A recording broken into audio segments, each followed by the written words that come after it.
অতি বিপ্লব এটা যখন বলা উচিত হয়নি, আর যে সেনাবাহিনী নিয়ে কথা বলাটা ওনার উচিত হয়নি, ওনার উচিত হয়নি।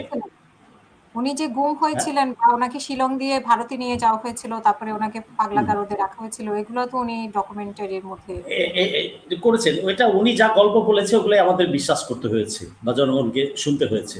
উনি আসলে কিভাবে গেছে, কে তাকে নিছে, এই পার থেকে কেউ ওনাকে ট্রান্সপোর্ট ওই পারে না করলে তো উনি হঠাৎ করে ওই পারে যান নাই, তাই না? এপারেরও দোষ আছে, এপারেরও যারা তখন তৎকালীন প্রশাসনে যারা ছিলেন বা প্রধানমন্ত্রী হাসিনা ছিলেন হয়েছিলেন, তারা অনেকে, ইভেন ওদের দলেরও কেউ যুক্ত থাকতে পারে, বিএনপির দলেরও কেউ যুক্ত থাকতে পারে। কারণ অনেক মির্জাফর আমরা ইতিমধ্যে জানি যে বিএনপির ভিতরে বেঈমান মির্জাফর আছে, 16 বছর হাসিনাকে থাকতে দিয়েছে। কেউ লাইক করুক আর না করুক, কথা কিন্তু সত্য, মানুষ কিন্তু এগুলা জানে। অতএব তার ওই ব্যক্তি নিয়ে আমি আসলে আলাপ করতে চাই না, it's not a subject to B discussed. তো তার এটা উচিত হয়নি। তার দল তাকে আশা করি সুবুদ্ধি দিবেন, যাতে একটার পর একটা অনেকগুলা কিন্তু দোষ ত্রুটি করেই যাচ্ছে কয়েকজন সিনিয়র নেতা। তো এটা থেকে আমি আশা করি সকল দলের রাজনীতিবিদরা সংযত হয়ে কথা বলবেন এবং দেশটাকে ভালোর দিকে আগিয়ে নেওয়ার চেষ্টা করবেন, সেটা করবে। এই ধরনের উস্কানিমূলক কথা বলাটা ঠিক হয়নি। আর আমি যতটুকু জানি আমার সেনাবাহিনী 100% দেশপ্রেমিক, প্রতিটা সদস্য দেশপ্রেমিক, প্রতিটা সদস্য দেশের প্রতি লয়াল, আইনের প্রতি শ্রদ্ধাশীল।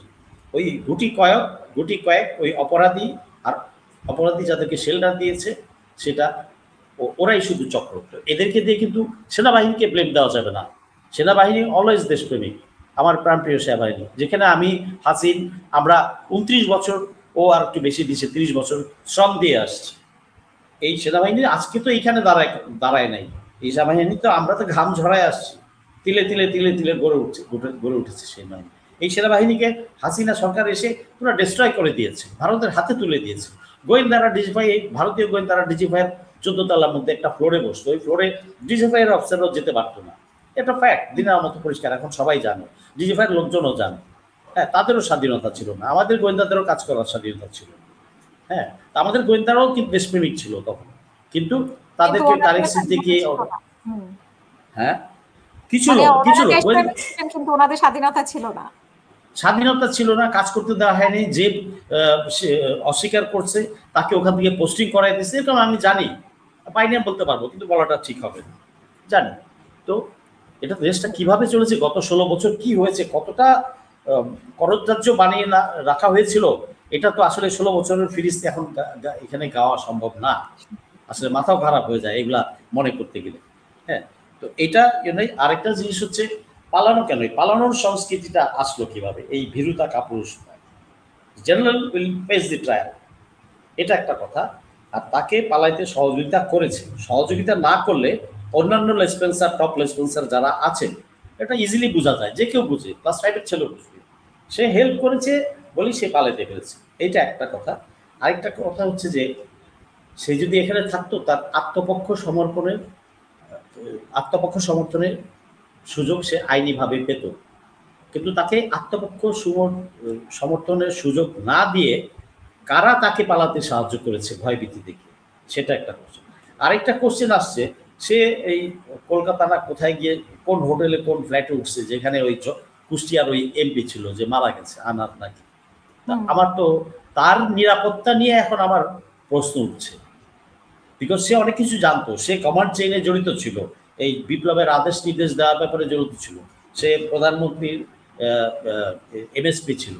তো সে তো ওই পুরা অপারেশনের সময় ওই সময় সে ছিল, কারণ তাকে কি ইচ্ছা করে কেউ সরাইয়া দিল ভয়ভীতি দেখায়, সেটা একটা কোশ্চেন। কারণ ওই পারে যে সে গেছে, আমি জানি না সে গেছে কিনা, 2 দিন আগেও আমি ডাউটে ছিলাম, বাট আজকে বিভিন্ন সূত্রের খবর বলে যে সে গেছে। আচ্ছা, সে গেছে, এখন আমার তো ভয় হচ্ছে যে এভিডেন্স নষ্ট করে দিবে, দেওয়ার চান্স 99%, তাকে ইমিডিয়েটলি রেড অ্যালার্ট জারি করে আনা হোক, নাহলে তার জীবনের নিরাপত্তাও কিন্তু নিয়ে আমি সন্দিহান, আমি ফেরদৌস আজিজ সন্দিহান, যে যাইগুলো আমার অ্যাসেসমেন্টে তাই বলে, বিকজ অনেক ঘাপলা আছে এর মধ্যে, হয়তো ওর কারণে, ওর স্টেটমেন্টের কারণে অনেকে ফেসে যেত, সেই জন্য কেউ তাকে সরাইয়া দিল এবং ওই পারে কুল্লু খালাস করে দিবে কিনা সেটাই বাকি জানে, সেই জন্যই আমার ভয়। আমি সে অপরাধী ফাইন, কিন্তু আমার কোনো অপরাধীর প্রতি কোনো ব্যক্তির ব্যক্তিগত আক্রোশ নাই, বিচারের তার যা সাজা হবে বিচারের মাধ্যমে হবে, আইনি প্রক্রিয়ায় হবে। তার সাথে তো কোনো ব্যক্তিগত আক্রোশ নাই। আর সার্ভিস লাইফে তার সাথে আমার দেখাও হয়নি, চাকরি করি, প্রশ্নই ওঠে না। হ্যাঁ, সে রাষ্ট্রের প্রতি, শহীদ জুলাই যোদ্ধাদের প্রতি অন্যায় করেছে, তার বিচার হওয়া উচিত। কিন্তু বিচার হওয়ার আগেই তাকে ওই পারে পাঠায় দিল, কারা এর সাথে জড়িত ছিল, এটা খেয়াল রাখতে হবে। এবং আমি যেটা শুনেছি এই এখানে আসার 10 মিনিট আগে, যে সে সিলেট দিয়ে যায়নি, সে সুনামগঞ্জ দিয়ে গেছে। ওখানে একটা রাজনৈতিক দলের লোকজনটার সাথে জড়িত, যাকে দিয়ে পাঠাইছে।